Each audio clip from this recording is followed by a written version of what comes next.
ग्वालियर श्रीमंत माधवराव सिंधिया व्यापार मेला में व्यापारी व्यापार के लिए आते हैं। ग्वालियर मेला एक ही परिसर में 1000 से ज्यादा दुकानें और प्रतिष्ठान सजाए जाते हैं और खरीदारी के लिए भी हजारों लोग रोज पहुंचते हैं। दिल्ली से आए एक व्यापारी ने कमलेश शर्मा नामक महिला से ग्वालियर व्यापार मेला में 4 दुकान किराए पर लिया था, जिसका किराया 90,000 रुपया बताया गया। मेले में लगी आग के कारण व्यापारी मनीष कुमार गौड़ का ब्रिजेश कुमार सिंह की दुकान में भी आग लगी थी, जिससे उनका 5 लाख से ज्यादा का माल जलकर राख हुआ था। व्यापारी को न तो शासन से मदद मिली, न ही मेला प्राधिकरण से। इसलिए ली थी कि जब हमने शुरुआत में दुकानें जब ली थी तो हमें आश्वासन मिला था मैडम की तरफ से। हमने दुकान उनसे 90,000 में ली थी। क्या नाम था मैडम का? कमलेश शर्मा। अच्छा। उन्होंने बोला कि हम 20 साल से, माने 2 दुकानें उनकी, 4 दुकान बताई थी, हम 20 साल से चारों माने ब्लैक में लगाती हैं भैया, 1,20,000 में हम दुकान देते हैं। तो हमने उनसे मैडम से रिक्वेस्ट करके 90,000 में डन कर ली। उसके बाद में मैडम ने बोला भैया ये आपको 90,000 में डन है, हमें पेमेंट महीने के महीने जो भी है निकालते रहना। हमने जैसे बोला कि पेमेंट आपको निकलेगा, जैसे हमारी दुकान चालू हो जाएगी तो हम आपको देते रहेंगे। उसके बाद में उन्होंने अपना मुनीम बैठाया था। क्या नाम था मुनीम का? मुनीम का नाम था अपने राजीव पूरा नाम? राजीव राठौर। मुनीम को बैठाया। मुनीम ने बोला, माने मुनीम से बात हुई तो मुनीम बोला भैया कल मैं मैडम को लेकर आ जाऊँगा, तो मैडम से आप मिलवा दूँगा मैं। मैडम भी यहीं साथ में दूसरे दिन, तो उन्होंने मैडम से मिलवाया। मैडम के सामने बात हुई तो मैडम ने बोला भैया इनको पेमेंट राजीव को ही कर दिया करो और कोई दिक्कत नहीं, ये हमारे ही आदमी है। ठीक है, हमने राजीव भैया को पेमेंट करते गए, दुकान चलती गई। कितना पेमेंट कर दिया था? पेमेंट हमने करीबन तो राजीव भैया को अपने 40-45 के समथिंग पहुंच गए राजीव भैया। हाँ नहीं सॉरी मैडम पे पहुंच गए 45,000 के समथिंग राजीव से।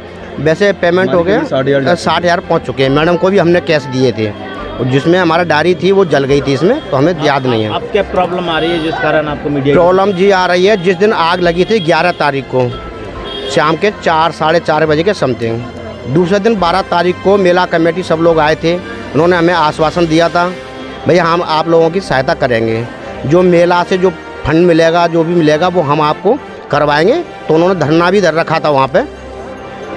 धरना रखने के बाद में फिर उस दिन से आज तक कोई भी मेला प्रभारी हमारे यहाँ नहीं आया है कि भैया आपकी दुकान जल गई है तो आपका क्या नुकसान हुआ है, क्या नहीं हुआ है, और कुछ भी नहीं। फिर हम आवेदन लेकर सचिव साहब के पास गए। सचिव साहब ने हमारी बहुत बड़ी इंसल्ट की थी ऑफिस में, हमें बहुत उल्टा सीधा भी बोला था शुरुआत में। सचिव साहब बोले कि आपने दुकान ब्लैक में ली है और आपने जो लेने वाला भी गुनहगार है और देने वाला भी गुनहगार है, हम दोनों को जेल में भेजेंगे। और वैसे भाषा का थोड़ा दुरुपयोग किया था उन्होंने, तो हमें अच्छा भी नहीं लगा वहाँ पे। हम ऑफिस से आगे, क्यों हमें पहली दफ़े मेला लगाया था ग्वालियर में। अब हमारे साथ जो हम व्यापारी लोग जैसे मैंने मेला लगाने के लिए आए हैं, हमारी मेला में कोई भी व्यक्ति माने हमारे दर्द को कोई सुन नहीं रहा है। ना मेला प्रभारी सुन रहे, ना मेला जो अध्यक्ष कमेटी के बने हुए हैं वो भी नहीं सुन रहे। उस दिन हमने रिक्वेस्ट की थी कि भैया थोड़ा हमारा जो भी जला है, नुकसान हुआ है, हमारा 5-7 जो भी लाख रुपए का नुकसान हुआ है, हमें थोड़ा बहुत मिल जाए तो हम अपना दोबारा से कारोबार चालू कर सकते हैं। आपने दुकान दोबारा से लगाई थी तो सचिव साहब आए थे हटवाने के लिए? जी, सचिव साहब आए थे एक दिन के लिए। एक दिन आए थे, हमारा बाहर जो टीन लग गई थी यहाँ पे। टीन लगने के बाद हमारे 2 तकड़ डले थे, जो भी हमने बगल पड़ोसी से दुकान से कपड़े लिए थे। तो सचिव साहब आए थे, बाकी जो मेला कमेटी के लोग आए थे, उन्होंने बोला कि आप यहाँ से तकड़ हटा लो, जिसकी दुकान है वही यहाँ लगाएगा, आप नहीं लगाओगे। अभी सुनने में आया कि आपके नाम किसी ने FIR भी करा रखी? जी, FIR करने के लिए कमलेश शर्मा मैडम गई दुकान वाली। उन्होंने उससे पहले हमें धमकी भी दी मैडम ने। क्या धमकी दी थी? धमकी दी थी कि हमारा लड़का बहुत बड़ा माने व्यवसाय क्रिमिनल टाइप का, हम आपको दुकान पे जो बैठेगा हमारी पे, हम उसको गोली मरवा देंगे। इतना मैडम ने हमें धमकी देने के बाद हमें कुछ नहीं, हम तो वैसे ही बर्बाद हो गए। अरे गोली भी मार देंगे मेला में तो आज महाराज सिंधिया साहब का माने कितना नाम खराब होगा कि माने हमारे मेला में माने ऐसा व्यापारी के साथ में बर्ताव किया जा रहा है। तो इसीलिए मैं सब लोगों से माने कहना चाहता हूँ कि हमारी जितनी अगर सहायता हो उतनी करें, और हम यही कहना चाहते हैं मीडिया वालों से। कितने व्यापारी होंगे जिनकी दुकानें हैं ब्लैक में?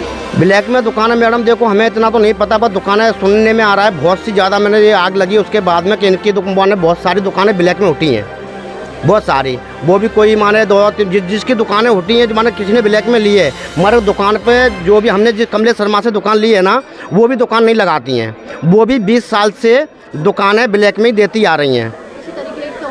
जी, ऐसी ये है तो और भी होंगी मार्केट में। ठीक।